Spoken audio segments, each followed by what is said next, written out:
You ever notice how one small upgrade somehow turns into a full-blown spending spree? Not because you're reckless, not because you're stupid with money, but because once you buy one thing, everything else suddenly feels wrong. Let me show you how this actually happens. Picture this. You walk into an Apple store. Your phone works fine. The battery's a bit tired. The screen has a tiny crack. Nothing serious. But the new iPhone catches your eye. You tell yourself, this isn't a splurge. This is for work. It's productivity. So you spend $1,200 and it feels good. You feel modern, successful, upgraded. Then you sit in your car and you look at the phone. It's perfect, sleek, futuristic. And right next to it, your old frayed charging cable. Suddenly that cable feels embarrassing, like it doesn't deserve to touch this phone. Then the wireless headphones, because this phone deserves better. 2 days later, your $1,200 purchase quietly became $1,600. And here's the scary part. You never consciously chose to spend that extra money. This isn't bad budgeting. This is a psychological chain reaction, and it has ruined more people financially than bad investments ever have. There's a name for this pattern, and it explains why lottery winners go broke, why dream homes turn into money pits, and why upgrades so often make us poorer, not richer. It's called the Diderot Effect, and to understand it, we need to rewind 250 years. France, 1765. A philosopher named Denis Diderot, brilliant mind, famous writer, completely broke. He lived simply, old clothes, old furniture, a worn rug, a shaky chair, and he was fine with it, content even, until one day everything changed. The Empress of Russia heard about his work and his financial struggles. She bought his personal library for a fortune and let him keep the books. Overnight, Diderot was rich, so he did what any of us would do. He treated himself. He bought a beautiful, luxurious scarlet robe, and when he put it on, he felt transformed, elegant, important, elevated. But then he sat down at his desk and noticed something disturbing. The robe was magnificent. The desk was old, stained, and ugly. The contrast felt unbearable. So he replaced the desk. Now the desk matched the robe, but the rug didn't. So he replaced the rug. Then the curtains looked cheap.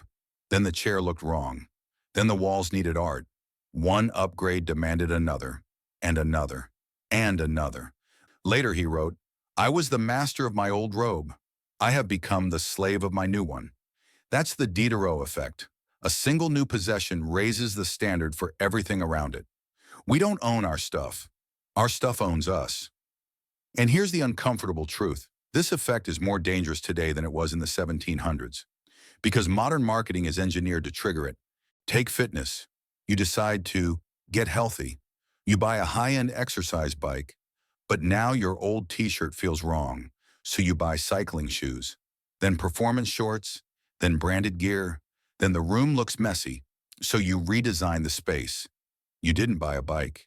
You bought an identity, and identities are expensive. Same thing with cars. Buy a modest car, and no one expects anything from you. Buy a luxury car, and suddenly your clothes, your vacations, your furniture, your restaurants all feel inadequate. The car becomes the anchor. Everything else has to rise to match it. This is why fake it till you make it is financially lethal. A Rolex doesn't just cost money, it demands a suit, a car, a lifestyle that can bleed you dry. Most people calculate cost wrong. They ask, can I afford this item? The real question is, can I afford everything this item will force me to upgrade? A $10,000 kitchen renovation isn't $10,000. It's the cabinets, the appliances, the floors, the living room that now looks outdated by comparison. The upgrade creates the dissatisfaction, which leads to a brutal realization.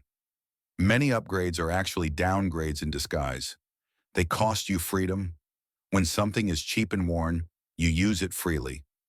When it's expensive and perfect, you protect it. You stop living your life.